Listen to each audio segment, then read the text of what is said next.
Estamos ya en el ingreso al auditorio, vamos a hacer la inscripción. Yo la verdad nunca había venido y este es un lugar impresionante, hay mucho nivel de lo poco que hemos visto hasta el momento y pues esperar cómo nos va dentro del evento.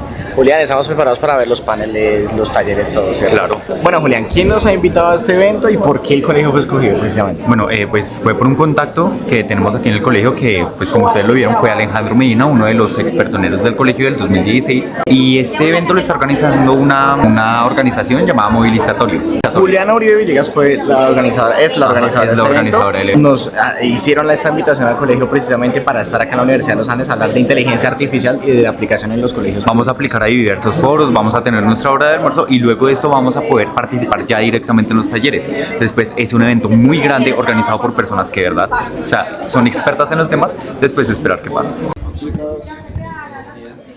Artificial, Es que eso depende, ¿no? sí están bien, pero es que la investigación no se compara. Muchas de las veces simplemente no.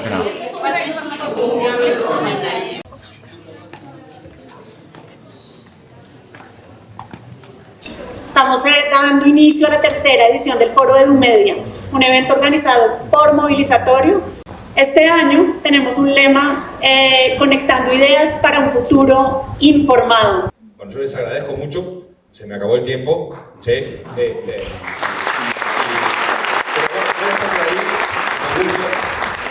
Buenos días, Gonzalo. Es un placer estar contigo en este momento. Vamos a hablar un poquito sobre toda esa reflexión del panel que nos has dado de los videojuegos. ¿Qué opinas de los videojuegos de sátira? Hemos visto que los videojuegos ya históricamente, y nos lo ha presentado usted acá, nos han venido enseñando. ¿Qué le trae esa opinión de los videojuegos de sátira? Por ejemplo, GTA. ¿O sería que se puede llegar a otro propósito que no estaba planeado como el Monopoly? En retórica, o sea, en tratar de manipular para bien o para mal mediante la creación, la sátira es compleja por varias razones. Primero, uno necesita una llave para decodificarla, que yo quizás se la tenga que imponer al público, así que eso ya es complicado. Y muchas veces la sátira también es una excusa para ser reaccionario. Sí. Decir cualquier cosa, decir, pero era una broma. Ajá. Entonces, yo nunca había pensado en GTA como un juego de sátira. O sea, sí con algunos tonos, pero entonces no tengo una respuesta más que sean cuidadosos. Sí. O sea, no sería el camino como no hay la caminos, uno tiene que ir probando y viendo, pero bueno. Como, por ejemplo, ¿tú crees que eso nos serviría para enseñar a la sociedad o es muy riesgoso? Podría, pero Como el Monopoly. sí, a veces puede salir el tiro por la culata. Sí. Nosotros tenemos el enfoque de que los adultos siempre quédese quieto, quédese quietico, y los videojuegos los satanizan mucho. ¿Por qué? El juego es tabú históricamente, incluso antes de los videojuegos, porque el juego en su corazón lidia con la libertad. Y eso es extremadamente problemático para el status quo. Todos los prejuicios que tenía el Don Quijote sobre las novelas de caballería, si las leemos ahora y cambiamos por videojuegos, es lo mismo. Se encerraba en el cuarto, no tenía amigos, se enfriaba la comida, o sea, un otaku gigantesco. Pero de hace mucho tiempo. Pero sobre las novelas, y ahora las novelas son cosas fantásticas, buenas. Por suerte vinieron las redes sociales, que son mucho peores que los videojuegos, y entonces ahora la gente está más preocupada por eso y dejaron los videojuegos tranquilos. Por fin. Muchísimas gracias. Bienvenida a Bogotá. Muchísimas gracias. Gracias por estar con nosotros. De oportunidad para lo positivo y cómo diferenciamos eso. Esa es la charla y el reto, ¿no? Pero también puede haber cosas. Muy buenos días, estamos aquí con Julián Triana, el concejal de Bogotá. ¿Crees que Caracol Televisión y los demás medios de noticias son buenos para informarnos a nosotros como pueblo y comunidad? Bueno, pues muchas gracias por la entrevista. Diría varias cosas. Lo primero, yo fui citante de un debate en el Consejo de Bogotá hace un par de semanas, donde hablamos de lo que estás diciendo, y es que los medios de comunicación grandotes que uno conoce, Tierra Caracol, RCN, los más famosos, son los más famosos porque le llegan a más gente. Esos medios de comunicación tienen un problema, y es que representan a un sector económico. Nosotros en ese debate mostramos cómo son 5 los grupos económicos que son los dueños de casi todos los medios de comunicación más virales que tenemos en el país, y eso pone unos retos que van dirigidos a, primero, ¿cuál la veracidad de la información? ¿Cuál la conveniencia de la información que dan? Y yo creo que eso hay que corregirlo, y se corrige con la ley de medios. Pero segundo, no está mal a este punto de la historia que los medios de comunicación tengan una línea editorial, una línea política, pero lo que sí es que tienen que decirle a la gente que tienen una línea política. O sea, no pueden posar de imparciales y tener una línea política. Ténganla, pero infórmenle a la gente que ustedes están diciendo esto porque el dueño de ese medio de comunicación es el grupo Prisa, por ejemplo. ¿Cómo podemos nosotros, los estudiantes, utilizar estos medios de comunicación de suma beneficencia? Bueno, los estudiantes y los medios de comunicación alternativos deben ser un match casi que ideal, ¿no? Cuando uno también habla de que estos grandes medios de comunicación, los más conocidos, los más virales, responden a los intereses económicos, también quiere decir que van a seguir perpetuando, por ejemplo, a ciertas personas en los micrófonos, y por eso los estudiantes y los nuevos medios de comunicación en redes sociales, yo valoro mucho, por ejemplo, los periódicos y las emisoras alternativas en las localidades, ¿no? Estos tienen que tener un auge y tienen, por ejemplo, que recibir recursos públicos. Es que no se disminuye la brecha de acceso a la información si los grandes medios tienen financiación privada, que es millonaria, y los pequeños y alternativos no tienen financiación pública. Con financiación pública es que se reduce esa brecha. Muchísimas gracias. Buenos días, nos encontramos con Landali. Buenos días. Un gusto haberte escuchado en el panel sobre las redes sociales, eso de la política, cómo nos acercamos. Tengo una pregunta concreta. ¿Crees que los jóvenes los están manejando la política o más bien el periodismo independiente o iniciativas como la silla hace que nos acerquemos más? Yo creo que los jóvenes tradicionalmente no han estado como tan involucrados con la política, quizá en parte porque siente que les es muy ajena, que no tiene como suficiente capacidad de incidencia. Sí creo que los medios independientes, por ejemplo La Silla, pues tiene una apuesta grande en Instagram, en TikTok también, para llegarle a esos jóvenes precisamente a través de formatos que sean como muy descomplicados, pero a la vez digamos que tengan pues, sustancia y que les permita como entender mejor lo que está pasando. También hemos hecho tesis con unos concursos con universidades, pero en realidad estudiantes de últimos años de colegio que están aspirando pues a hacer alguna carrera, porque también creemos que no es unidireccional, o sea, no es solo por lo que los medios les podemos aportar a los jóvenes, sino lo que los jóvenes le pueden aportar también a los medios en el cubrimiento que hacen de la política y en el entendimiento que tienen de ella. Lorana, además como ese acercamiento, ¿es posible que los jóvenes tengan ese despertar tan temprano a la política con esas iniciativas? Yo creo que sí, a veces en esos eventos participan sobre todo los jóvenes que ya son muy políticos, o sea, que tienen, no sé, iniciativas de medios, de colegio, de periódico, pero sí creo que los ven a ellos se pueden motivar a partir de eso también en la política. Y aparte de eso, Nata, ¿cómo nos acercamos y sanamos esa polarización que existe actualmente incluso entre los jóvenes y cómo nos acercamos más como entre comunidad, entre personas? Sí, bueno, digamos nosotros además de las redes sociales creemos que es muy importante empezar a estar en espacios análogos, o sea, donde nos encontremos. Y yo creo que es ahí sobre todo como donde se puede generar más confianza, más acercamiento, más conversación, digamos, y escucha atenta como a lo que los demás piensan y a partir de eso poder construir entre todos como nuevas miradas. Creo que en redes algo se puede hacer, pero las experiencias en redes son mucho más individuales. Entonces, sí, como de uno con la plataforma y no tanto con otras personas. Definitivamente. Y sobre esas otras miradas de otras personas, hablemos un poco de su trabajo en la editorial, en La Silla Amazonía. ¿Cómo ver esa otra realidad? Oh, la Amazonas, que es un sitio que es espectacular, tiene tanto por contar y siempre o no se ha tomado en cuenta o ni siquiera pensamos que existe. ¿Qué nos recomiendas de conocer de este lugar o cómo ha sido su trabajo en este aspecto? Sí, pues mira, se llama La Silla Amazonía, es una sección específica de La Silla Vacía, aunque también tenemos productos que están en redes, en nuestro Instagram. Y esta apuesta, pues que además está muy dirigida a los jóvenes, porque creemos que pues, a todos nos debería importar, pero a los jóvenes más, porque ahí se va a jugar su futuro. Es demasiado importante, pues porque cubre más del 40% del país, son 8 departamentos. Hay una riqueza, o sea, es uno de los lugares que alberga el 10% de las especies planeta, de animales, de vegetales. Mucha gente no sabe que ahorita que hubo racionamiento en Bogotá de agua, pues el agua que consumimos el 70% de los bogotanos que viene de Chingaza, antes viene de la Amazonía, o sea, de unos nubes de vapor que viajan desde las llanuras amazónicas hasta los Alpes. Y como tú decías, conocemos muy poco, hemos dado la espalda a esa parte del país y es el mayor regulador del clima del planeta.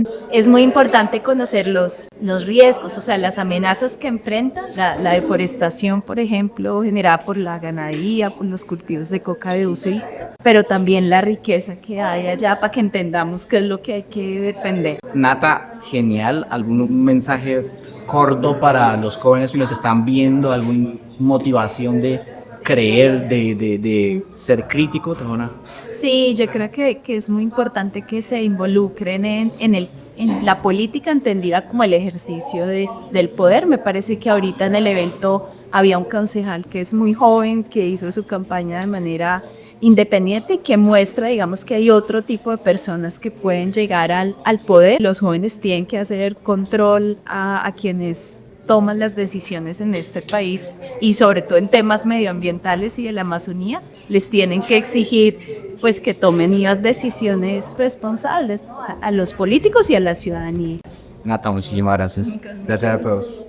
Bueno, buenas tardes. En este momento nos encontramos con Catarina. Yo quería preguntarte qué hace la Fundación Carisma por sí misma, una organización que procura asegurarse de la protección de los derechos humanos en el mundo digital. ¿De qué manera crees que logra avanzar la Fundación Carisma en proteger precisamente los derechos de la mujer y sobre todo de la juventud femenina en estos espacios ante el vacío legislativo que existe? Bueno, yo creo que son varias formas. Yo creo que no ha sido solo una labor de Carisma en definitiva. Es decir, nosotras sí desde 2014, antes de que el Internet fuera esto que lo conocemos hoy, empezamos a pensar cómo el Internet tiene un impacto distinto en mujeres y niñas que lo que sucede con hombres, ¿no? Entonces en ese momento nos preguntamos de qué manera consumimos las mujeres Internet, de qué manera usamos la tecnología. Nos dimos cuenta, por ejemplo, que los hombres lo usaban más para participar públicamente y que nosotros utilizábamos más para un tema social. Y también nos empezamos a preguntar cómo las violencias, por ejemplo, iban a trasladarse a estos espacios digitales que veíamos que con fuerza iban a ser parte fundamental de nuestra vida.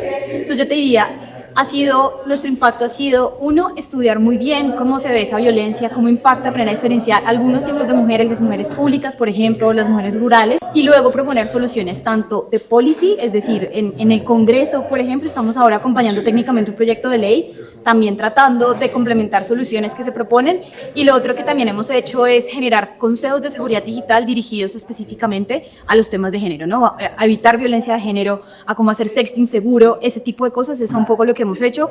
No sé cuál es el impacto, pero esa es la labor que hemos hecho este momento. Bueno, y aparte, haciendo sobre todo este tema de la protección a la mujer y sobre todo a los derechos humanos, ¿podrías hablarnos un poco sobre la tesis que realizaste precisamente aquí en la Universidad de los Andes, sobre las rutas necesarias y los diagnósticos para atender la violencia sistemática hacia la mujer? ¿Y de qué manera, aprovechando el panel de que hablaste ahorita, de qué manera crees que se puede usar el criptivismo para fomentar en estos casos la atención a las violencias de género en los espacios de los medios sociales y proteger a la juventud en un futuro? Listo, pues yo creo que esa tesis que yo ya no tengo tan claro que escribí en ese momento, sí, un poco lo que buscaba era evidenciar la violencia institucional que permea todas las rutas de atención de las violencias de género, ¿no? Esa era como un poco la idea detrás, y era decir como en muchas ocasiones el Estado se convierte en el segundo agresor de una mujer que ha sufrido una violencia. Entonces esa era la idea de esa tesis, y para responderte lo que nosotras un poco creemos que podría hacerse en términos de activismo digital, tiene que ver con el exigir cambios y también incluso a veces demostrar esas vulneraciones que ocurren dentro de las rutas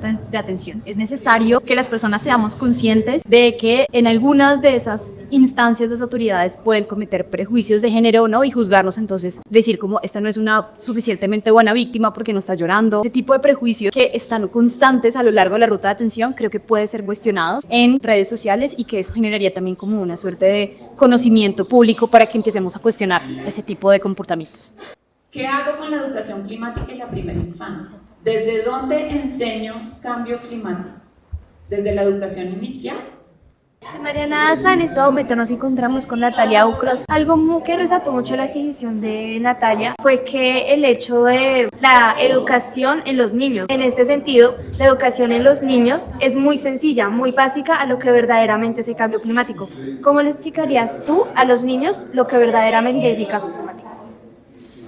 Yo creo que arrancaría con preguntas muy sencillas de cómo viven, de qué les gusta hacer, qué no, qué sienten, cómo sienten, digamos, los fenómenos naturales, cómo sienten la lluvia, cómo sienten el calor, cómo sienten el frío, su relación con el agua, por ejemplo. Como que les empezaría a preguntar desde ese lugar de su vida diaria y de lo que necesitan y hacen. Un niño en Bogotá ya podría perfectamente decirte cuál es su relación con el agua para bañarse, para tomar, para lavar, y a partir de eso yo le diría, ¿y tú sabes que ahora llueve menos? O empezó a llover menos en la parte alta y llueve más en la parte baja, y empezaría esa conversa como vinculando lo global, lo local, a partir de su experiencia diaria. Con esto, ¿tú crees que el sistema educativo de verdad está haciendo conciencia a los niños para enfrentar todos los desafíos climáticos? Pues yo creo que está en proceso. No es que no es que el fenómeno del cambio climático sea algo aparecido de hoy, que todos estemos muy sorprendidos y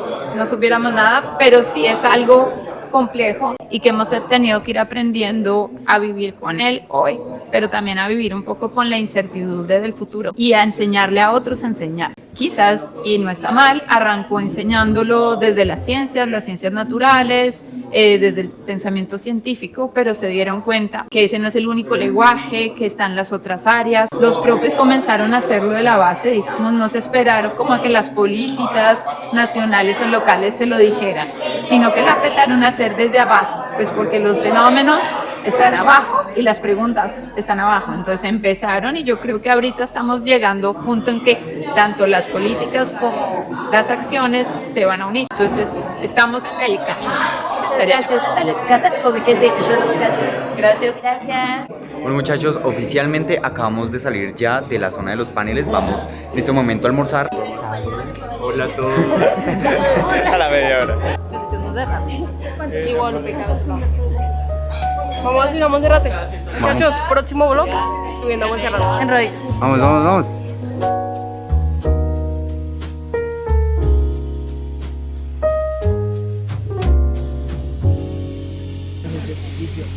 Ingreso acá al Mario Láser. ¿Conocen el edificio?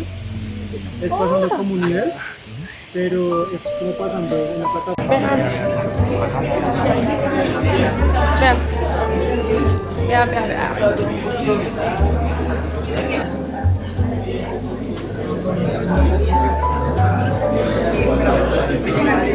A mano derecha está el salón. Que es súper amiga de súper amiga de Ese es el salón. ¿Tiene un logro? 617. Nos hacemos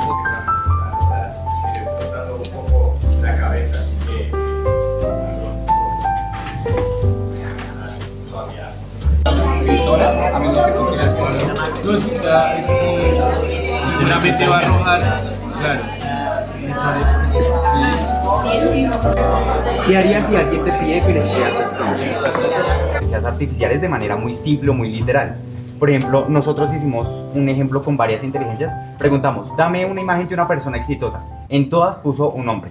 Los sesgos culturales se ven representados, por ejemplo, en los datos que representa la IA. Entonces, Augusto, ¿cómo nos fue a todos el día de hoy? Por favor, Pues, ¿qué puedo decir yo? Soy muy poco tiempo, pero todos los mensajes que me mandaban desde el centro de mando que estamos manejando desde el colegio Fernando Soto Aparicio, fue espectacular lo que experimenté. Pero chicas, ¿cócmo se sintieron estando en la Universidad de los Andes? Genial. Este ha sido uno de los lugares más bonitos donde nosotros como grupo hemos podido estar. Pues con Bejarano yo anteriormente ya había ido a la feria de Steam, pero pues este es un logro de nosotros como proyecto. Para mí fue una de las mejores experiencias hasta el momento. Dinámico, algo que muy pocas veces se hace, y la verdad es una oportunidad muy grande que el colegio nos logró conseguir a todos y que el proyecto pudo venir al proyecto. No, además que estuvimos en todas, ¿no? Unos estaban en el panel, otros estábamos entrevistando afuera, unos hacían las preguntas, entonces eso fue un trabajo de todos, Lamentablemente acá faltan muchos que vinieron, pero están allá dentro de la universidad a hacer otras cosas. Esperemos que además esta experiencia para nosotros como colegio nos dé la enseñanza de eso, de la inteligencia artificial, cómo la vamos aplicando y de todo. Entonces pues definitivamente así será y pues nada, nos despedimos, ¿no? Chao, chao. Adiós.